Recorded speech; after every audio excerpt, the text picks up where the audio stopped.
ambayo au ni kitu gani ambacho nizungumze kwa ajili? Sababu mimi na mambo mengi sana kichwani hapa. Okay, shukrani sana kijana mzalendo, asante sana kwa kutusalimia na karibu sana. Lakini mada yako ya leo ni michezo michafu ndani ya chama tawala. Kwa hiyo tafadhali, kama unaweza ukatupitisha michezo gani, wanafanya nini na inatumiza kiasi gani, na tunaweza kukabiliana nayo vipi hiyo michezo ya chama tawala, then karibu sana kakaangu. Mada ya kichokozi.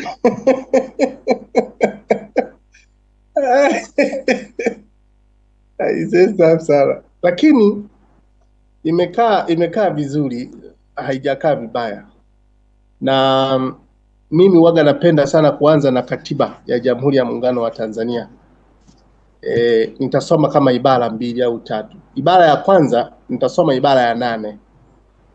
Ibara ya 8 inasema kwamba Jamhuri ya Muungano wa Tanzania ni nchi inayofuata misingi ya kidemokrasia na haki ya kijamii, na kwa hiyo wananchi ndio msingi wa mamlaka yote, na serikali itapata madaraka na mamlaka yake yote kutoka kwa wananchi na kwa mujibu wa katiba hii.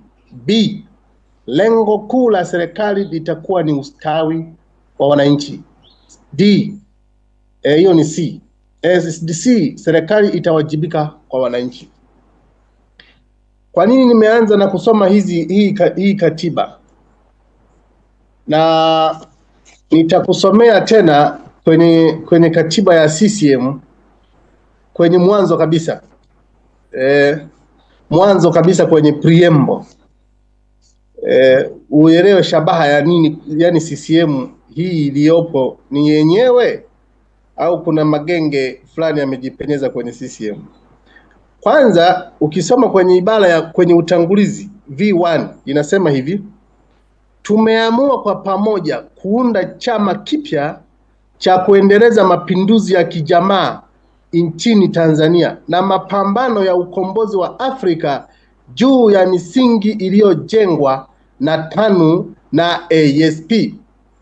Lakini inaenda mbele zaidi, inasema chama tunachokiunda tunataka kiwe chombo madhubuti katika muundo wake na hasa katika fikra zake na vitendo vyake vya mapinduzi, vya kufutilia mbali aina zote za unyonyaji. Pigia mstari neno unyonyaji, vya unyonyaji nchini, na kupambana na jaribio lolote lile, jaribio attempt lolote lile la mtu kumuonea mtu au shirika au chombo cha nchi. Pigia mstari neno chombo cha nchi.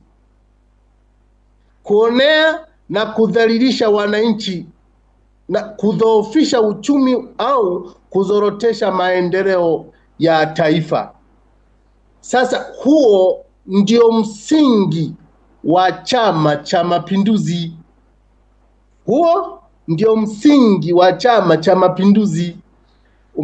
Umeuliza hoja nzito kwamba makundi ndani ya chama na haya makundi kuelekea uchaguzi 2030, na hii inasababishwa na nini?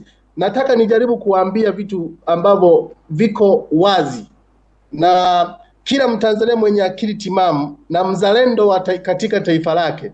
Mambo haya yapo na atakubaliana na mimi. Ndani ya CCM kuna kundi linaloitwa kundi la watu ambao wenyewe wanaamini kwamba rasilimali za nchi wanatakiwa wazimiliki wenyewe. Yaani hawatakiwi watu wengine wamiliki rasilimali za nchi, yani zile rasilimali wazimiliki wenyewe. Hili kundi ni kundi ambalo limejawa maslahi binafsi. Sasa hili kundi sasa, kwa sababu limeshajipenyeza kwenye chama, limekuwa na nguvu ya fedha. Hili kundi linaweza kushirikiana hata na wanaharakati mbalimbali kuwahonga ili kusudi walisapoti na kueneza propaganda dhidi ya watu ambao wana nia njema na taifa hili. Hili kundi lina fedha. linaweza likachukua capture hata media, likazikamata ile muhimili wa media wa media, ukawa una replay zile yenyewe kwa sababu lina fedha. Na kuna kundi ambalo la watu wazalendo haswa wapigania haki ambao wanaishi katika misingi ya chama. Hapo ndipo mgogoro mkubwa unapoanzia. Sasa taifa letu lina rasilimali nyingi. Kwa mathalan, tuna akiba ya nickel zaidi ya tani milioni 5 nickel, ambayo inatumika ina matumizi mengi. Inatumika kwa ajili ya kutengenezea ndege, inatumika kwa ajili ya kutengenezea zile battery za simu, yani ni vitu vingi. Lakini hili kundi ndani ya chama, na hilo kundi sasa limejipenyeza ndani ya serikali, linatamani sasa linatamani sasa hizi rasilimali hizi lizimiliki lenyewe. Watanzania wasafoketi. Nataka niwaambie kitu kimoja, mpaka 2021 kwa watu ambao tuko Tanzania, ulikuwa ukinunua bando tu la shilingi 1000, ulikuwa unapata GB 3 kwenye mitandao tofauti, kwa sababu kulikuwa na competition, hakukuwa na monopoly. Sasa baada ya miaka michache baadaye, leo ili upate GB 1 tu unahitaji uwe na shilingi 3000. Hapo kuna increment ya shilingi ngapi? Ni nini katikati hapo kimetokea? Je, ni kundi gani ambalo limejaa hapo katikati kwa ajili ya kunini? Kwa lugha nyingine, kuna kundi ambalo limejawa maslahi binafsi, lilitengeneza mikakati kabambe ya kuhakikisha kwamba linawanyonya na kuwapola wananchi na kuwazamisha kabisa. Kwa sababu haiwezekani aingie akilini ndani ya miaka 5, yani tena sio miaka 5, ndani ya miaka 3 tu 4, unaingia mkataba wa kuunganisha hizi mitandao hizi mitandao ya simu zimekuwa magic. Zinamilikiwa na mtu mmoja, comprador mmoja tu ndio anazimiliki zote. Sasa unajua maana ya mtu anapomiliki kitu akakimiliki yeye kwa pamoja, kwa lugha nyingine anaua competition. Maana yake ni kwamba wengine mtabaki kuwa watu wasindikizaji tu, yeye anaamua anavyotaka. Hata media iko siku zitanunuliwa zote, hatimaye zitakuwa ni za watu fulani wachache za kuwaplace, na wao wakishafanikiwa hivyo watachagua ni aina gani ya taarifa iende na aina gani ya taarifa isiende. Sijajua kama nasikika vizuri. Unasikika. Sasa katika haya makundi mawili kuna msigano mkubwa, friction kubwa sana, na ndio maana unaweza ukasikia mtu anazungumza kwamba mimi ni mtu wa fulani, na ukimwona mtu huyo anazungumza mtu wa fulani, ujue kwamba huyo sio mtu wa fulani, ana malengo yake. Yaani ukiona tu mtu mimi ni mtu wa fulani anajipiga kifua, ujue kwamba huyo sio mtu wa fulani, bali ana manufaa makubwa kupitia huyo mtu anayemsema. Kwa lugha nyingine, anafanya hiyo spini, ni propaganda kwa ajili ya kwamba aonekane huyo mtu anayemsemea anampenda, lakini si kweli.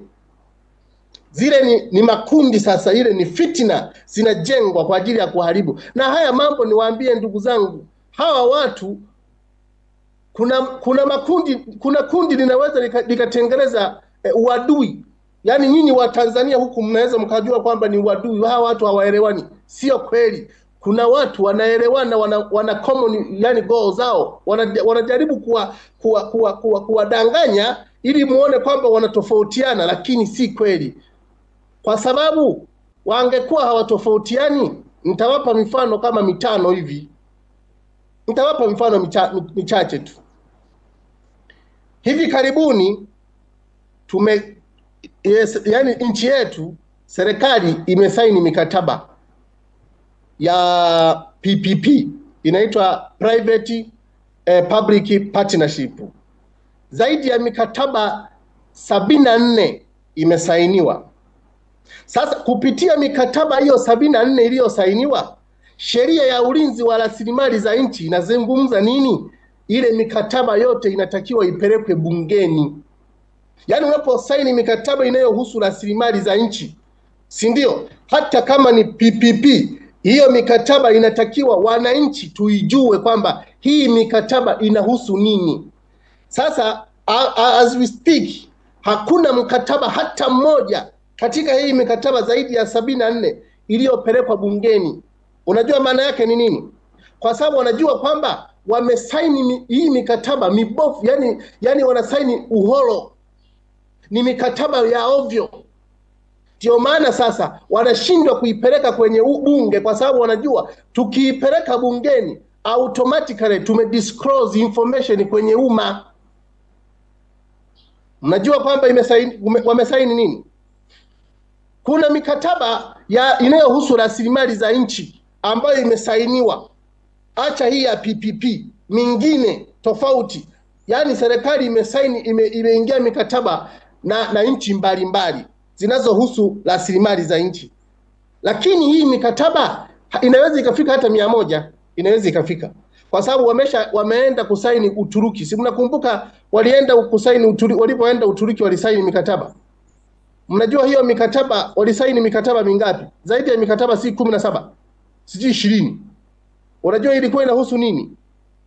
Na baada ya ile waliporudi, kwa mujibu wa sheria inatakiwa ipelekwe bungeni. Bunge lilikuwa linaendelea, haikupelekwa hiyo mikataba. Walienda Marekani wakasaini mikataba, ile mikataba haikupelekwa bungeni.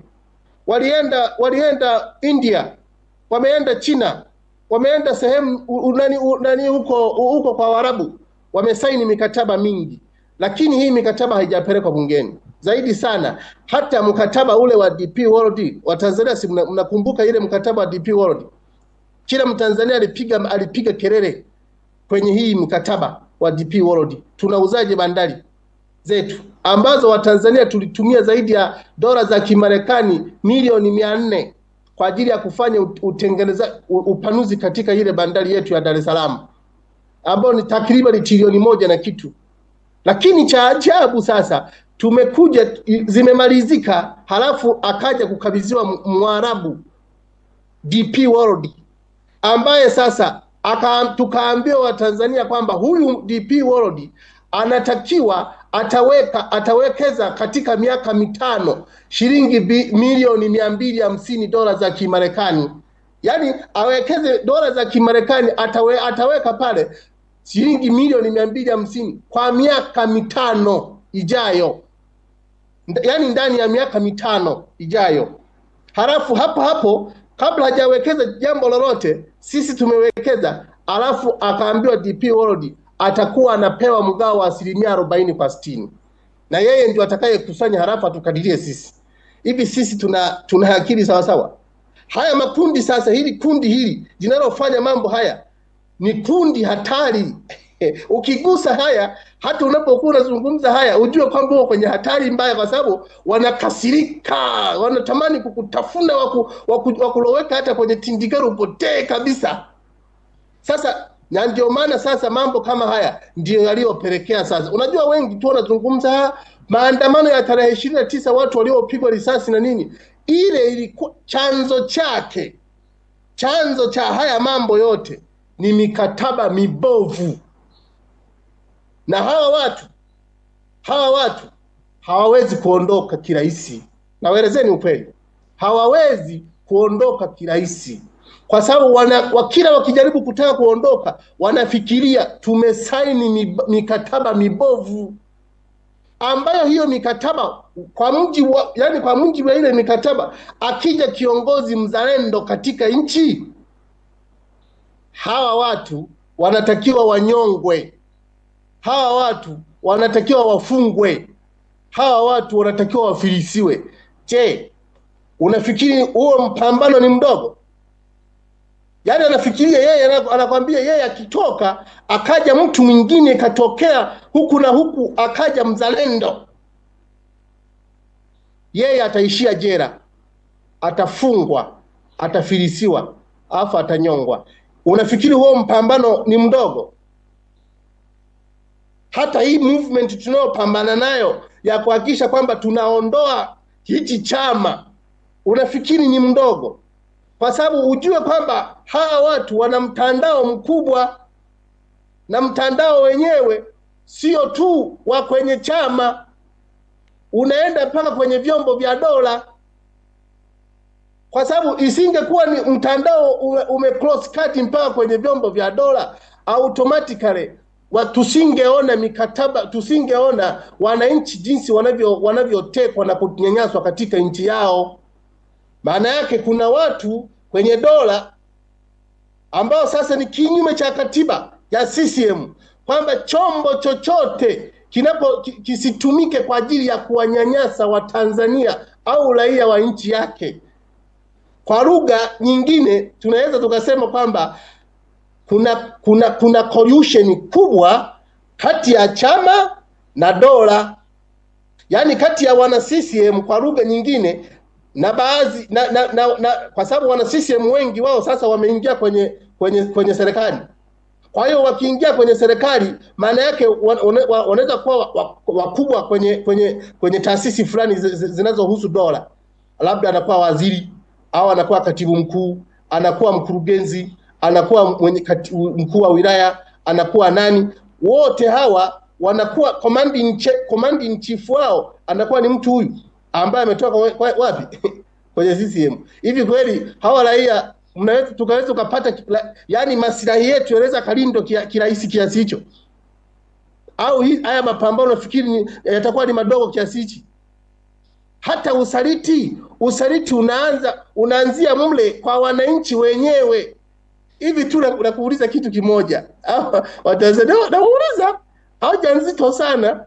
Nyinyi mmepandishiwa kodi, nyinyi mmepigwa na maisha vibaya sana, nyinyi hamna huduma za afya, ninyi mkienda polisi mnabambikwa kesi, ninyi mnatekwa, alafu baadaye mnaenda kukubali kusombwa kwenye malori. Yani mnaingiza kwenye lori, yani yale malori yale mnasondekwa kama ng'ombe, halafu mnapelekwa kwenye mikutano yao kuwasikiliza. Hivi nyinyi hapo sasa unafikiri kwamba hawa raia wetu wana akili sawa sawa? Jibu ni hapana. Ni kwa sababu gani?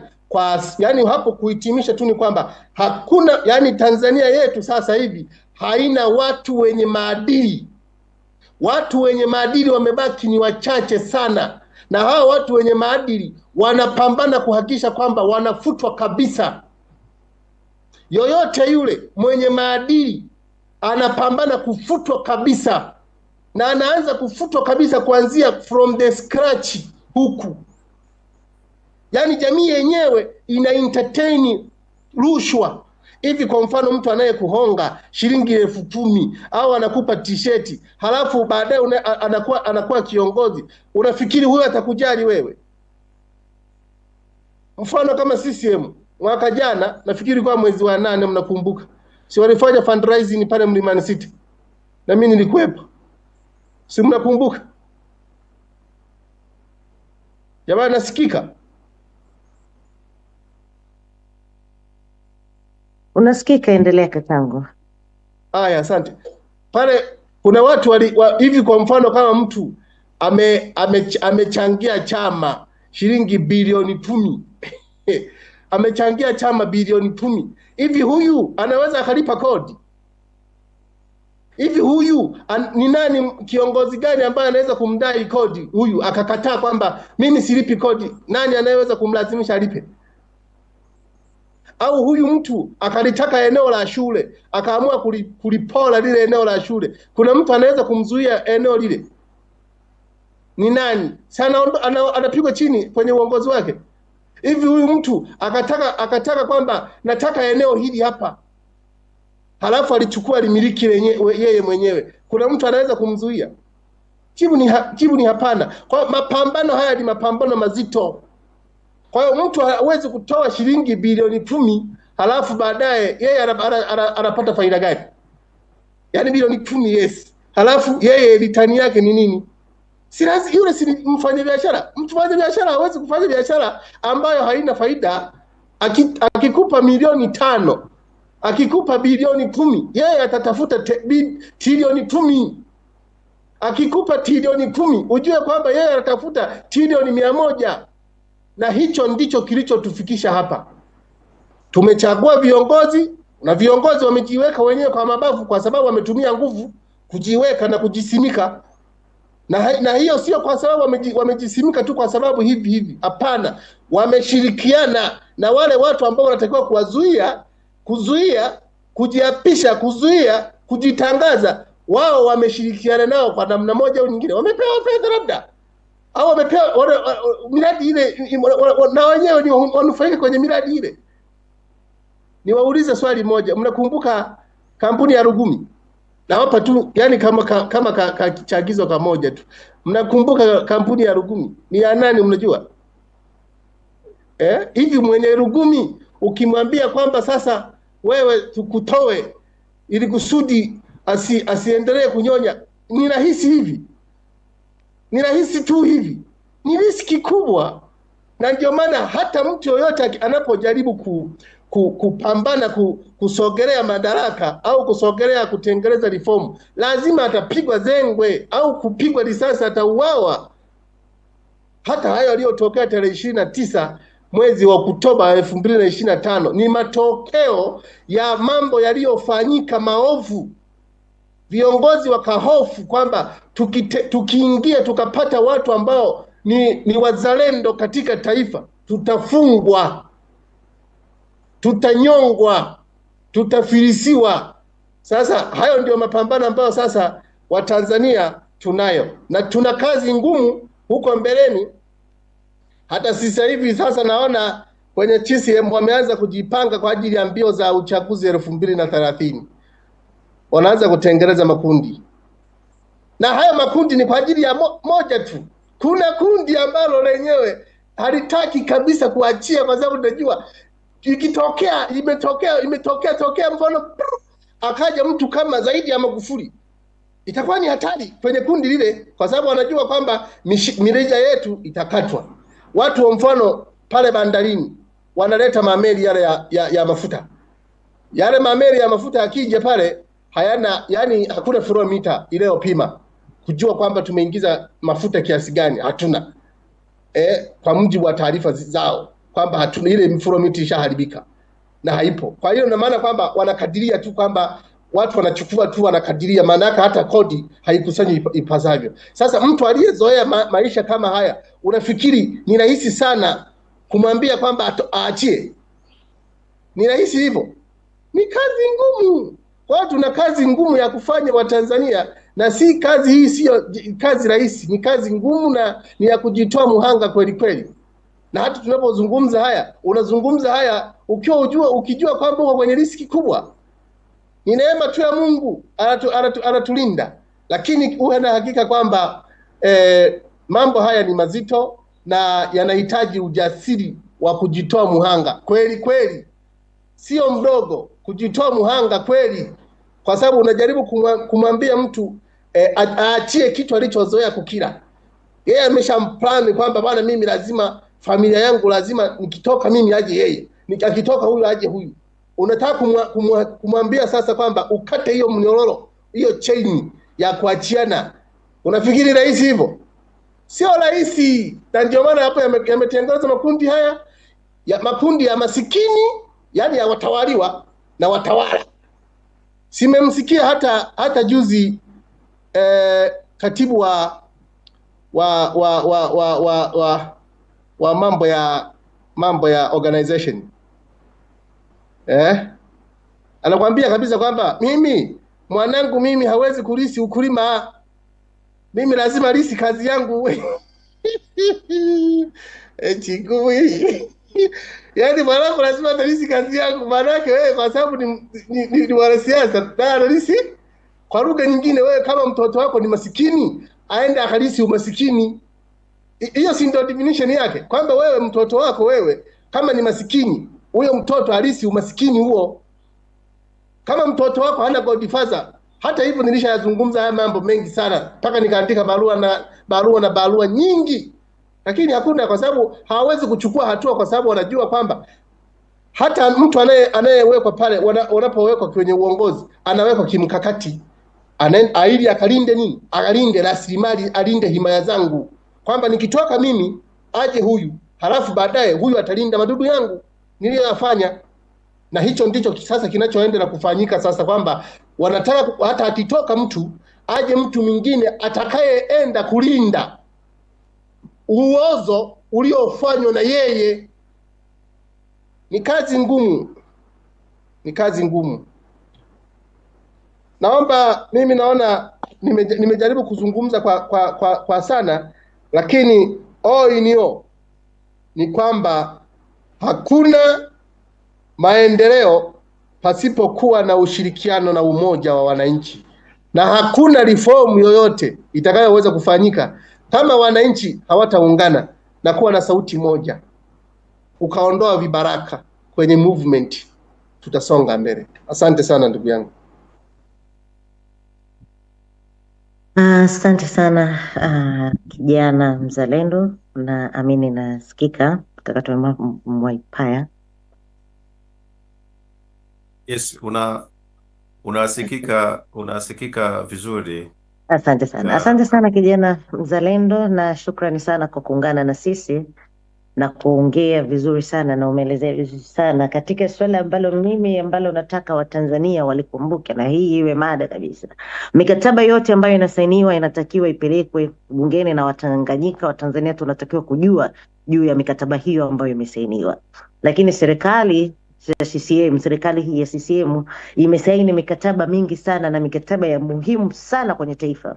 Mikataba kama ya bandari, ni swala la ulinzi ambalo bandari zetu zimetuzunguka, ambazo hizi ni lango la ulinzi, lango la kitaifa kupitia Indian Coast. Wamesaini airport nyingi, wamezisaini mikataba bila kutuhusisha Watanzania. Wamesaini mikataba mikubwa sana ya madini ya muhimu kama uranium bila Watanzania kujua, na mikataba mingi sana tufahamu. Sasa tunachukua mambo kama haya tuyaongelee sana. Asante sana kijana mzalendo kwa ku point out hilo swala, kwa sababu ni mambo ya muhimu sana. Kwa hiyo naomba nikaribishe podium watu walioko kwenye mitandao tofauti. Kama kuna maswali, naomba nianze na wapika kama itwa kaka Twaha Mwaipaya. Naomba nikuachie sehemu ya maswali, utongoze maswali, kwa sababu wewe ndio uko na hiyo na nini. Karibu Twaha Mwaipaya. Asante. Nitaanza moja kwa moja. Kwanza niwaambie watu ambao mnatusikiliza, tuko live katika mtandao wa TikTok. Tupo TikTok kwa akaunti ya 001 TV Kenya. Vile tupo live katika mtandao wa Facebook. Akaunti ya Facebook ni akaunti ya Mo29 TV ya kule Facebook, Mo29 yani Mo29 TV kule Facebook. Tupo pia kwenye akaunti ya Mo29 TV kule X yani Twitter. Tuko pia kwenye akaunti ya Nuluvazi kule Instagram. Tupo pia kwenye akaunti ya Mo29 TV kule YouTube. Unaandika tu Mo29. Hili neno Mo29 linamaanisha maandamano Oktoba 29 limefupishwa tu. Kwa hiyo watu wa Facebook sasa, andikeni maswali yenu hapo kwenye comment haraka iwezekanavyo, niweze kumsomea kijana mzalendo haweze kuyajibu, na nitachukua maswali kila mtandao, nitachukua swali moja ili tuendelee na mtu mwingine. Tunaye pia katika mjadala huu yuko hapa Dr. Wilbrod Slaa, Mheshimiwa John Heche tayari ameshazungumza. Tutakuwa baadaye na mchungaji Mbarikiwa Mwakipesile. Pia tutakuwa na Pastor Kabujumila, pia atakuwa yuko hapa baadaye, atajiunga nasi hapa. Tuko hapa leo siku nzima tunawaenzi ndugu zetu, lakini baada ya kijana mzalendo kuna Marcus atakuja atazungumza, na baadaye tutarudi kwa Dr. Slaa, tutamuuliza, atazungumza masuala ya msingi sana ambayo tutamuuliza hapo baada ya kupata muda mrefu sana wa kuzungumza. Kwa hiyo Dr. Slaa baada ya Marcus utaendelea kujiandaa hapo baadaye. Sasa kijana mzalendo, niulize swali moja kwa moja kutoka Facebook. Asante. Anaitwa Mariam Hamis kutoka Facebook. Anasema kama uongozi wa CCM ni uongozi wa kulisishana, je, Watanzania wafanye nini waanze kuandaa watoto wao wakiwa tangu wadogo waikatae CCM? Anasema Watanzania watumie njia gani za kuwafundisha watoto wao wakiwa tangu wadogo waendelee kuikataa CCM? Huyu anaitwa Mariam Hamis kutoka huko Facebook. Kwa hiyo kijana mzalendo, unaweza ukajibu hilo wakati ninaenda kuchukua swali lingine TikTok. Karibu. Ameuliza swali zuri sana kwamba ni kweli kwamba CCM asilimia kubwa ni uongozi wao. Ili upate uongozi lazima uwe na godfather. Yaani huna godfather huwezi ukapata uongozi. Hilo ni kweli, kwa sababu hata sisi wenyewe tulishajaribu kufanya hivyo, lakini tukaambulia patupu kwa sababu hatuna magodfather. Sasa nini cha kufanya kwenye jamii ya Watanzania maskini? Mtanzania maskini, kitu cha kwanza cha kufanya wewe ni kuhakikisha kwamba unakataa rushwa. Unakataa kuchagua watu ambao hawana vinasaba na wewe, kwa kupewa kanga, kwa kupewa kofia, kwa kupewa chumvi na shilingi 10,000. Ukiyakataa haya na ukatae kwa dhati, unachagua kiongozi ambaye utajua kwamba huyu atakuwa na kinasaba chetu. Watu wa namna hiyo wenye akili, wenye uwezo mkubwa wa namna hiyo wapo, ila hawapewi nafasi hizo kwa sababu gani? Kwa sababu moja tu, wananchi mmekubali kucompromise na rushwa. Mkikataa wananchi kwamba ameletwa mbunge ambaye hamjampenda nyinyi, mnamkataa. Kwani mtawafanyeje? Wakiwalazimisha mnafanya jinsi mnavyoweza, kwa sababu mbinu zipo za kufanya kabisa kwamba kuonyesha ujumbe wenu kwamba sisi hatumhitaji huyu, tunamhitaji fulani. Kwa sababu hiyo nendeni mkapige naye picha, na hatuwezi kukubali. Kwa kubadilika kabisa na kuchukua hatua kali dhidi ya hawa watu inawezekana, lakini usipofanya hivyo utaendelea kuletea watu mapandikizi kwa ajili ya kufanyaje, ili kusudi waendelee kutunyonya.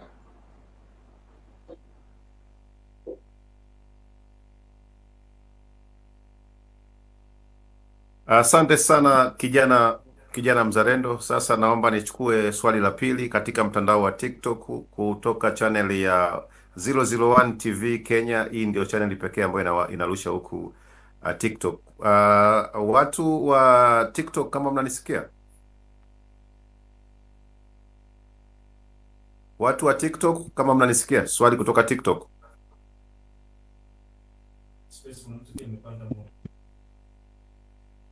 Okay, TikTok kwa mara ya mwisho.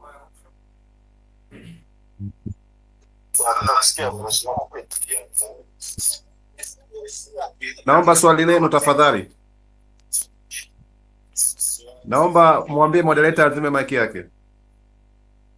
Kama mjajiandaa niende mtandao mwingine. Naomba uzime mic tafadhali. Sawa sawa. Haya, naomba swali kutoka hapo TikTok. Karibu. Mtu yote mwenye swali TikTok.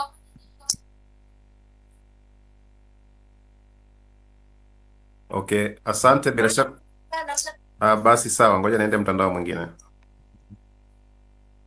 Bigo Live kule watu wana maswali. Asante, naomba watu wa kule X Twitter, kama kuna mtu ana swali ufungue mic yako X kule Twitter.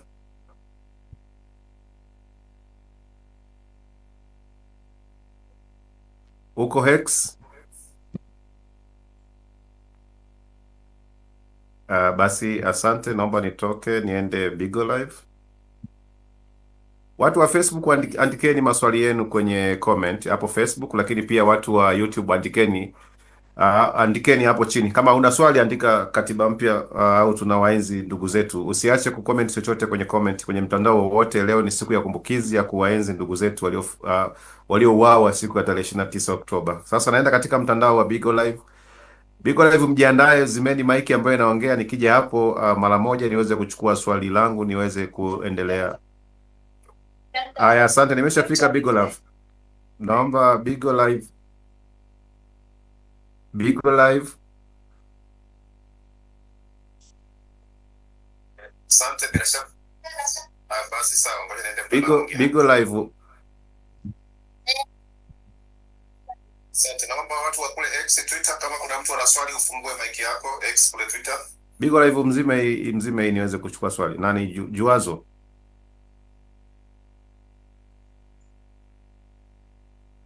Wanazima. Okay, asante. Watu ambao mnaendelea kutusikiliza, tuko live siku ya leo, tunawaenzi ndugu zetu waliouawa siku ya tarehe 29. Kwa hiyo endelea kushare live, endelea kuwakumbuka, weka chochote kwenye status yako, weka maneno ya Mungu kwenye status yako, weka nyimbo za maombolezo kwenye status yako ya WhatsApp. Tumie message ndugu yako yote, waambie siku ya leo ni siku ya kuwakumbuka ndugu zetu, na tunafanya hivyo kila mwezi. Hatuwezi kuwasahau ndugu zetu mpaka pale wao watakapotusahau sisi. Haya, Bigo Live, karibu kwa swali. Asante kaka Twaha. Hapa tumemsikiliza vizuri kaka David, tuna swali. Future, utakuwa tayari kwa swali? Yeah, niko tayari. Karibu. Asante. Mimi napenda rudie kwa sababu kuna kitu ambacho nimekizungumza kuhusu bandari, na labda ni mimi tu na wengine hii kitu labda ilikuwa waelewa, akirudie pale aliposema kwamba kabla ya ugania ya DP World ya Waarabu kuja kuchukua mkataba wa uendeshaji wa bandari na kwa lugha yao wanaotumia kwamba kuongeza ufanisi, kwamba kabla ya hapo ilitumika kama trilioni 1 plus kwa ajili ya kuboresha bandari, lakini ile trilioni 1 plus kwa ajili ya kuboresha bandari ilitupiliwa mbali, haikuchukuliwa mkazo. Ghafla kaja Mwarabu akaanza kuendesha bandari. Kwa hiyo naomba mjie hicho kipengele kwa sababu ni so sensitive, kwa sababu kinahusu rasilimali za taifa hili na inahusu nguzo kubwa ambayo inatufanya sisi tupate kodi na tunalisha karibu nchi 5 au 6. Kwa naomba mjie sana hapo kwenye trilioni 1 ilitupiliwa mbali na fakaja Mwarabu na bilioni 200 sio kwa ajili ya nambari 5. Arudia hapo kazi vizuri. Asante sana. Asante Eva. Kijana mzalendo, endelea, karibu. Sijalisikia vizuri swali lake, maana alikuwa sauti ilikuwa kama iko chini sana. Okay, anasema pale ulipozungumzia kabla ya kuja DP World bandarini kulitolewa pesa kwa ajili ya ukarabati ya shilingi trilioni 1, lakini baadaye akaja DP World. Anasema rudie kile kipengele. Aha. Okay. Yeah. Kabla ya DP World kuja kupewa bandari baada ya sisi kuifanyia mabadiliko makubwa 2006 mpaka 2016 bandari yetu ilikuwa na kina cha mita 6.5 hivi, lakini baadaye uamuzi ukatolewa enzi hizo na John Pombe Magufuli kwamba lazima tupanue bandari yetu, na tukachukua mkopo wa shilingi dola za Marekani milioni 400 ambao ni sawasawa na trilioni 1 na kitu, ambao sasa mradi ule ulikuwa ni mradi wa DMGP. Chini ya mradi wa DMGP ikajengwa upanuzi pale, tukapanua kutoka gati namba 1 mpaka gati namba 8, nafikiri namba 8 tukatengeneza.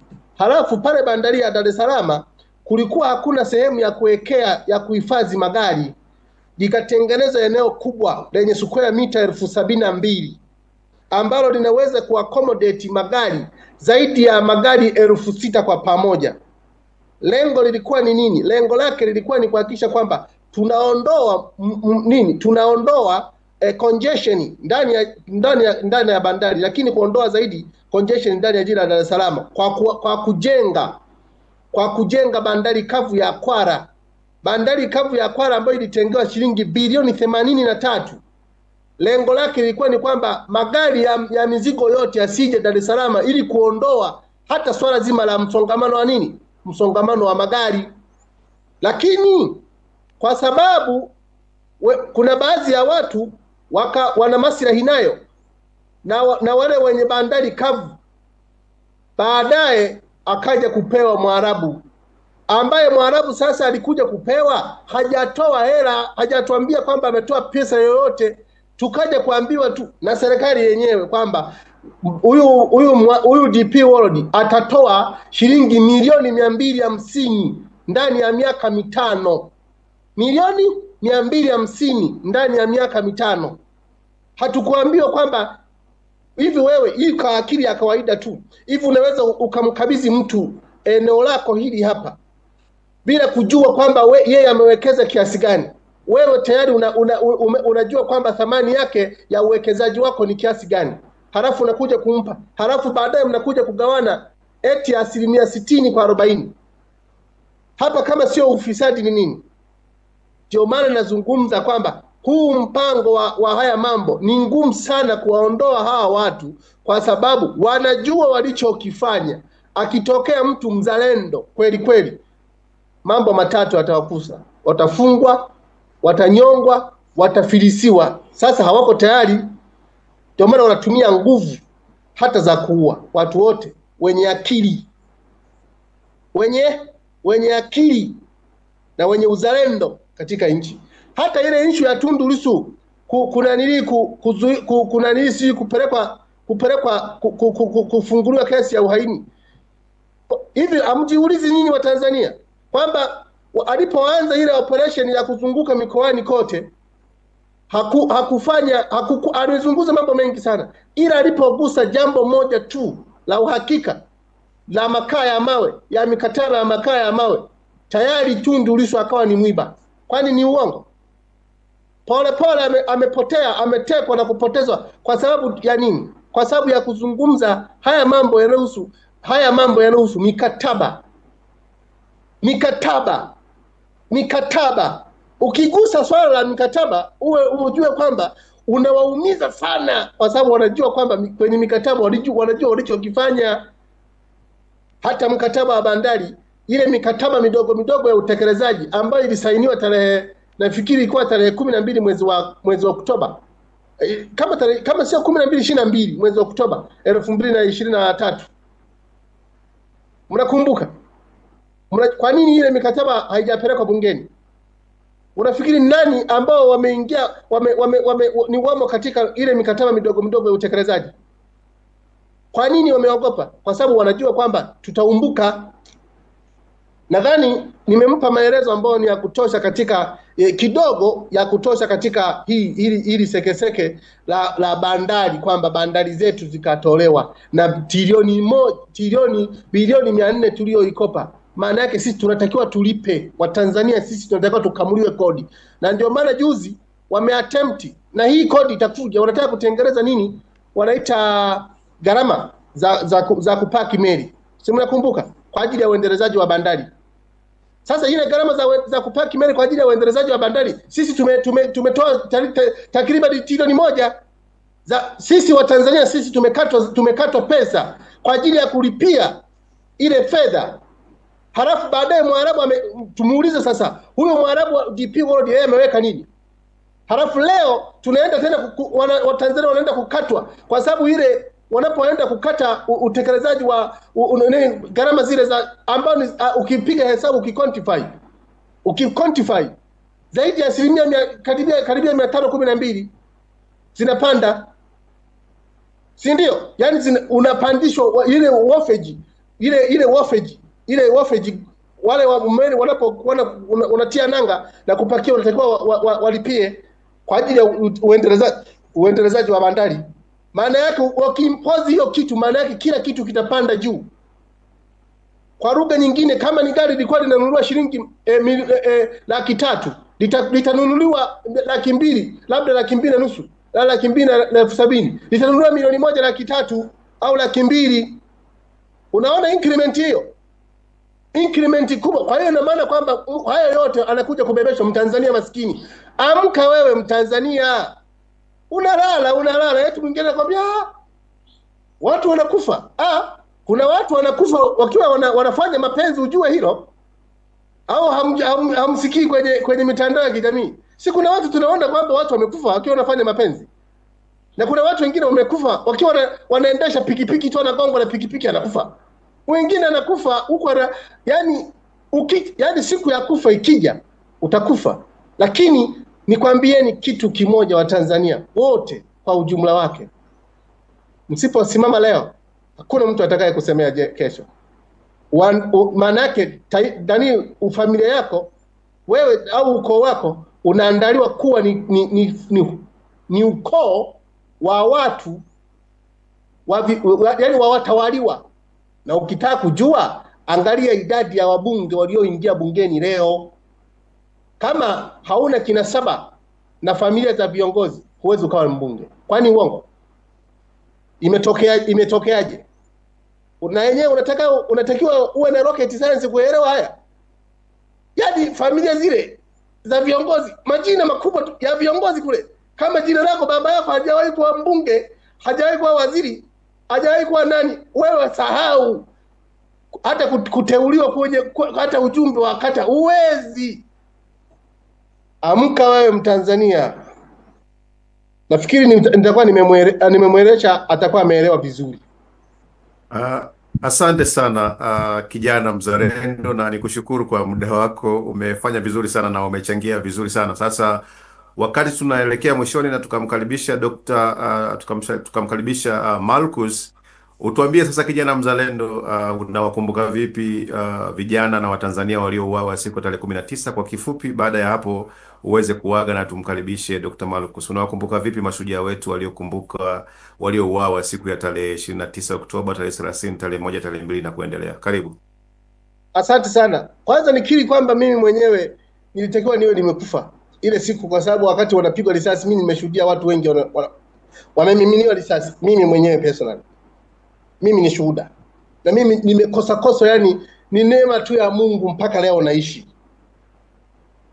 Mimi tuko watu karibia 5 6 hivi, naona watu wenzangu wanaanza kudondoshwa mdogo mmoja. Mimi kilichonisaidia mimi ile fikira ya kuja kulala chini, na kwa sababu nilikuwa karibu na mto, nikalala kwenye matope yale kwenye mto, nikaanza kukro. Ilikuwa nimeshaondoka. Na ndio maana nikisikia watu wanazungumzia kwamba hawa watu walikuwa naumia sana, kwa sababu ilikuwa ni mapema, watu wamejipanga kwenye kupiga kura. Watu na polisi wengine waliuawa kweli kabisa kwenye vituo vya kupigia kura, risasi zile zinaanza kupigwa zile. Mimi nimeshuhudia watu wengi wamepigwa risasi, mimi binafsi. Na maana mimi nikimwona mtu anazungumzia haya mambo, yani najaribu kuumia sana, kwa sababu na ndugu zangu mimi wamekufa vile wamepigwa risasi. Hasa ukimwona mtu analeta drama kwenye masuala haya, yani najisikia vibaya sana. Naona kwamba huyu mtu alitekii mema taifa letu. Huyu ni adui wa nchi yetu. Inaumiza sana. Lakini kikubwa zaidi mimi ninachotaka kuwaomba Watanzania na kusema tu kwamba hawa wenzetu waliokufa kipindi cha uchaguzi hawakuwa wahaini.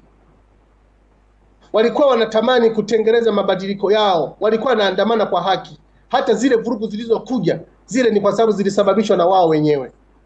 Mungu aendelee kwa roho zao, Mungu aendelee kuziweka mahala pema peponi tu.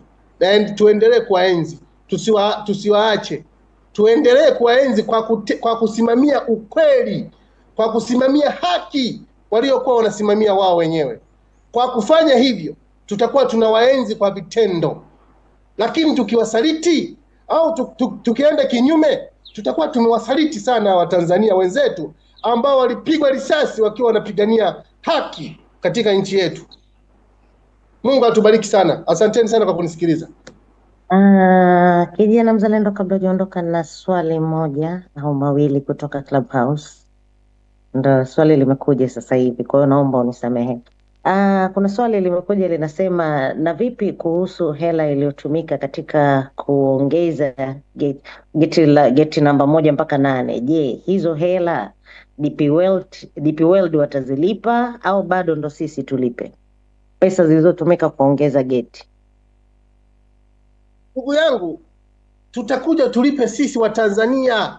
Wewe DP World ameambiwa hivi, atatakiwa kutoa milioni dola za Kimarekani milioni 250 kwa miaka 5. wakati hapo hapo tayari ameanza kukusanya shilingi mgao, anaanza kupokea mgao wa 40% kwa 60.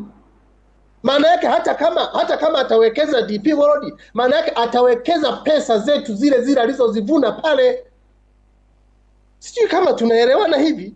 Yaani yeye kabla hajaweka hela yoyote anaambiwa kwamba wewe utakusanya, halafu sisi tutakuwa tunagawana pesa kwa 40%, na mbaya zaidi amepewa maeneo sisi ambao tumetumia pesa zetu, geti namba 1 mpaka namba 7. Kwa sababu geti namba 1 mpaka geti namba 7 ndio pahala ambapo pesa za Watanzania zilizokopa dola za Kimarekani milioni 400 ndipo zilizoenda kujenga kupanua pale, na yeye ndo akaja kupewa tena. Na Magufuli alituambia tuna kawaida sisi wa Tanzania tukitumia, yani tukimaliza kupanua vitu kama hivi mara nyingi tunataka wawekezaji. Na mbaya zaidi kuna zaidi ya nanili skana mpya tulizonunua sisi ambao DP World anazitumia 10 tulinunua pale bandari ya Dar es Salaam, anazitumia yule bwana. Halafu yeye anaanza kuchukua 40% kwa 60. Kisa tu eti sisi wa Tanzania hatuna uwezo wa kumanage bandari. Kisa tu eti wa Tanzania eti kuna watu wamekuwa wezi. Hivi mwizi akiwa mwizi kiongozi, yani mtu akiwa mwizi, halafu wewe unakiri kabisa mbele eti kwamba watu wangu ni wezi? Wewe si ni failure of leadership? Kama ni mwizi chukua yule mfunge, mfunge mfilisi, ikibidi ukamnyonge. Leta watu ambao ni nani, kama ameshindwa wakabidhi hata jeshi la wananchi, kwa sababu mle kwenye jeshi la wananchi wapo watu wengine ni waadilifu mle, wanaweza wakalitumikia taifa hili, kwa sababu wao wameapa kwa ajili ya kulinda taifa, wameapa kwa ajili ya kuitetea nchi. Lakini baadaye pesa zinaondoka, halafu sisi tunabaki kuwa maskini, tunaongezewa kodi, tozo. Tumeroga sisi akili. Amka Mtanzania. Asante sana kijana mzalendo, asante sana kwa kulielezea hilo, umelielezea vizuri sana, kwa sababu ni uenda wazimu, na kweli ni uenda wazimu. Yani mnawekeza pesa alafu mnatafuta mtu aje awakusanyie pesa ambazo mmewekeza ambaye hajaleta chochote. Ni uenda wazimu. Tunatakiwa tufikirie kama Watanzania kwa kweli. Asante sana kijana mzalendo kwa kuwa na sisi kwa muda wote. Nadhani utaendelea kuwepo, lakini pole sana kwa madhira yaliyokukuta, na umesimama mpaka leo uko na sisi. Na kama ambavyo umesema, hatuwezi kuwasahau ndugu zetu ambao tumewapoteza tarehe 29 Oktoba 2025. Sio tu siku moja, na siku ambazo zinaendelea mpaka tarehe 3 watu walikuwa wanatafuta unauliwa. Kwa hiyo ni historia chafu sana kwenye nchi yetu, na ni jukumu letu kuwakumbuka, na ni jukumu letu kuwaongelea, na ni jukumu letu kuwatembelea.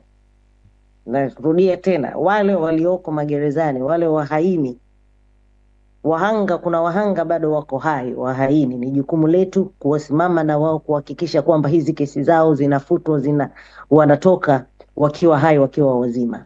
Ni jukumu letu hilo, jukumu letu tunao. Asante sana kijana mzalendo. Kaka Mwaipaya. Sana, Mungu awabariki sana ndugu zangu. Asante.